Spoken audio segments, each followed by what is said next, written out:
I had it made for him. I was going to take him out hunting. It was going to be a whole thing. And Richard fucking blew my surprise by talking with the guys about the bows. Because now I can't, like, surprise, tomorrow. I got to bring it up now. This is going to be a special thing. Yeah. It wasn't, like, a huge deal. I just thought it was funny because I totally picture him, like, Richard's talking to Print and Toss, and all of a sudden Sav's like, wait, no, stop. This was my thing. You guys are going to ruin my surprise. Shut up. I've been planning this since he fucking left, guys. Well, he probably wanted it to be meaningful, like a one-on-one thing.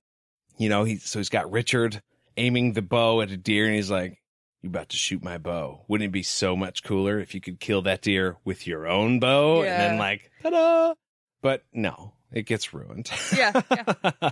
So during this conversation, Richard, like, got all up in their arrows and was checking them all out, real inspector-like.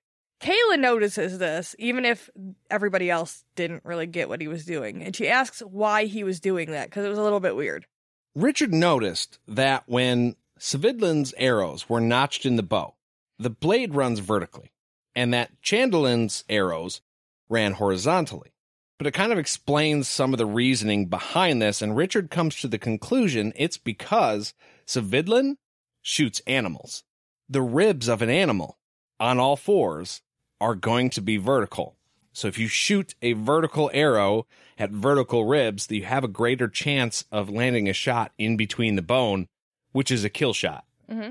The reason that Chandelin's arrows would have been horizontal is because he shoots things with horizontal ribs, namely people.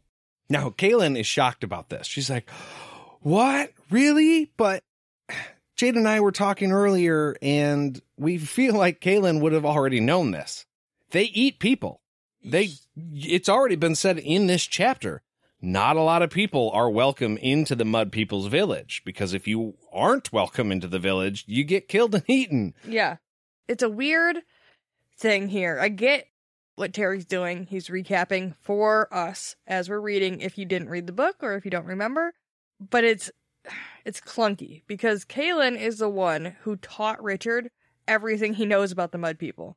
But in this chunk of dialogue, Richard is literally telling Kahlan why the Mud People function the way they function, and it's like, she fucking knows that. Why is she shocked? Why are we talking about this right now? Right. I mean, for me, ultimately, it was Richard pointing out the fact that, hey, they have soldiers and hunters. Of course they're going to have two different arrows. They have two different things. Sav may very well be just as responsible for the defense of the village, but he's also an elder now. So maybe it's more of a hobby hunting thing for him. Yeah. I mean, everybody still has to eat, so maybe not, but he's not a soldier in the first defense of the village either, so he doesn't need arrows that are going to pierce a human rib cage. Right. He's getting the venison meat. Right. Right. As opposed to the long pork. Yes. Yes. But yeah, it was just a little frustrating to me. Kahlan, a couple times in this chapter, is a little bit thick, and I know it's 100% just for our benefit as we're reading it, but I'm still like, she's not this dumb. Right. Yeah, she should know better. Richard takes this opportunity to stand in front of the entire village with an apple, and Kahlan, and say, hey, eat this. And she's like, why? He's like, shh. I'm trying to do a thing. Just eat the apple. Eat the fucking apple.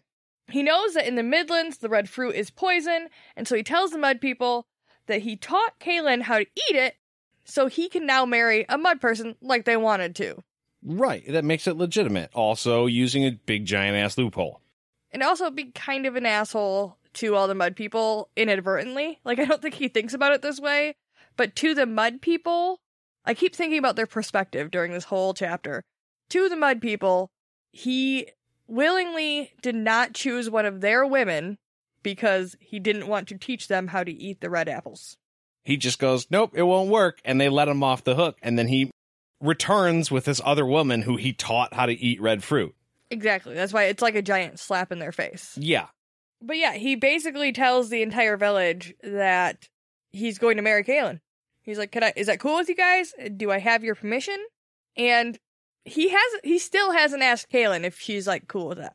Right. They basically just started dating. Yeah, they're still at the very, very new part of the relationship where they're learning each other, and he's already moved on to house and kids and the whole thing. We just found out we were actually able to date. Right. And you're like, cool, let's get married. Haven't even had our first date yet. Yeah. Literally haven't even. Our first date was riding the dragon here, and you couldn't talk the whole time because you were holding your puke in. Super romantic. Kahlan, though, can't wait for dinner to get over because she wants to get down with Richard. They keep making, like, little innuendos and stuff. They laugh, they recap over dinner, and Richard makes a comment about how he could take his pants off and show Kahlan something. Like, his scars. His scars. Calm down. Yeah, I think it's funny Richard keeps pumping the brakes. He's like, I have a lot of wounds below my belt line that aren't healed yet. So he's still, like, hurt and bleeding underneath his pants. It's probably not great down there. And he's still making sexy jokes. Like, I take my pants off and show you, but really, he's not in the mood. Yeah, he's not actually in any condition.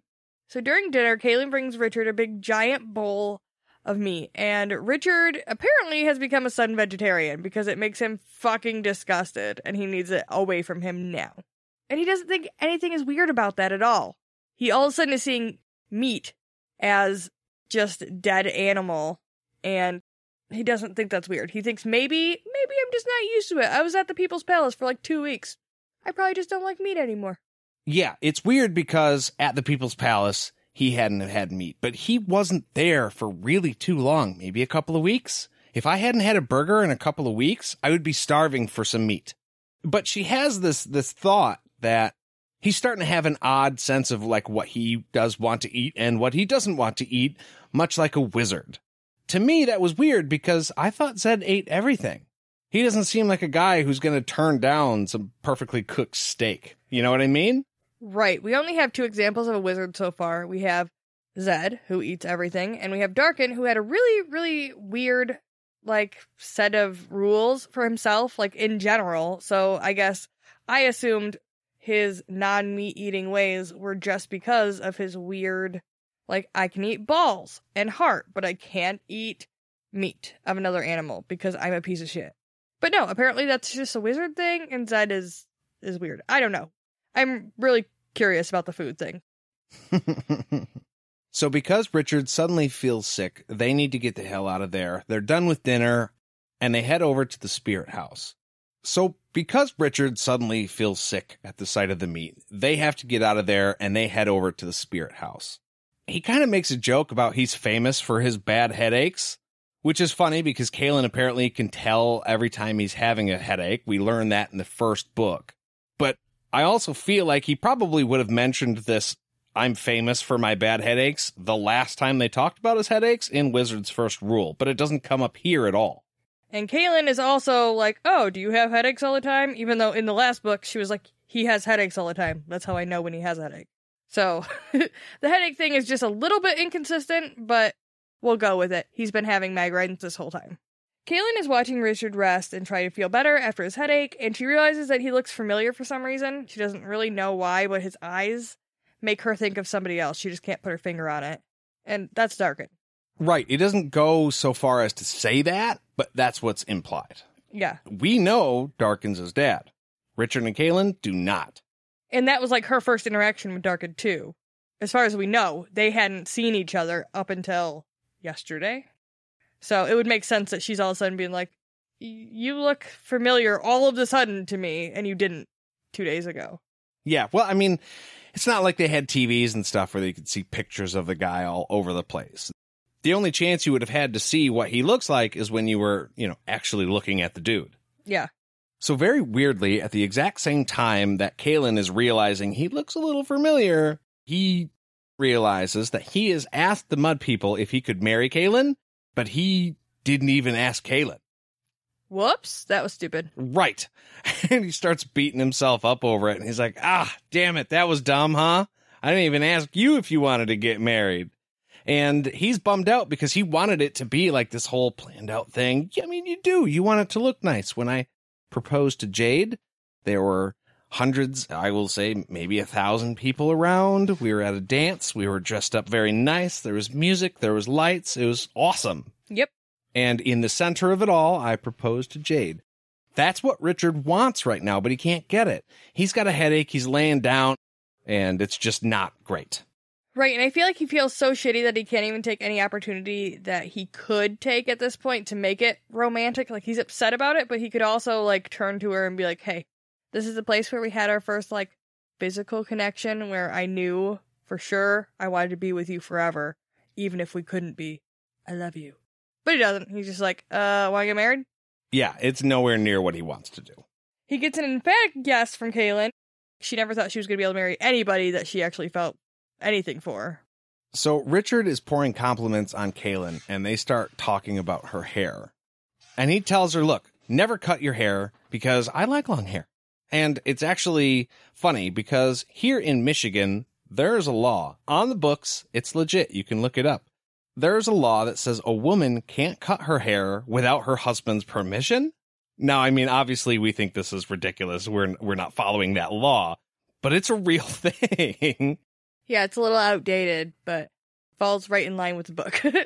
We have more recap in the form of conversation that would never happen organically at all. Like, you would never talk to somebody, especially that you've just gone through all of this, like this. You wouldn't be like, hey, do you remember, like, a week ago when we did that thing? And like, go into severe detail without the other person being like, hey. I was there. I'm aware. It's not really good foreplay, I gotta say. It's not sexy time, and it turns into a political discussion that just doesn't belong in the bedroom, as far as I'm concerned. Right. This ain't doing it for me. So after they get through the political talk, super hot, Kahlan promises to let Richard take her back to Heartland someday. He wants to show her some private places that only he really knows about. Special places, beautiful places, places that he deems are worthy for Kahlan to see. This is important to Richard because if she's the Queen of Queens, she has to be doing that job forever. Like, that's what she does. And he's the Seeker. He's going to have to be doing his thing. And apparently he's the Lord of Dahara, though he doesn't know it yet. They're probably going to be living in either Aidendrill or Dahara. And they're going to be in the city. And they're going to be, like, catered to. And they're never going to have this moment to where he can just take her out into beautiful nature, cook her something from beautiful nature, and take care of her that way. And I think that's cool. Yeah, I think that's a good goal to have when you're not going to want for anything. So Richard's headache flares, and when Kahlan goes outside the spirit house to get help, she notices the chickens are gone, but a Skreeling is there. Yeah, once again, we're left with another cliffhanger. We haven't been with Richard and Kahlan the entire book. Remember, this is chapter 6, and we're just getting back to them. Zed and Chase and Rachel, they've all dealt with this Skreeling thing, and it was a big fucking deal. It caused a whole lot of damage, a lot of panic, a lot of death and destruction. Finally, our two main characters, I'll say, have to deal with this thing. I thought it was interesting because it also kind of pops up next to a weird half wall. I don't know if that's important to where the Skreeling decides to appear. But either way, we know since Kahlan has seen this Skreeling, some shit is about to go down. But that is where we're going to leave it for this week. Thank you guys so much for listening. If you liked this episode and you wanted to tell us, you can write an email to podcastatt@gmail.com. You can leave us a voicemail or send us a text on our podcast phone number, which is 616-259-0025.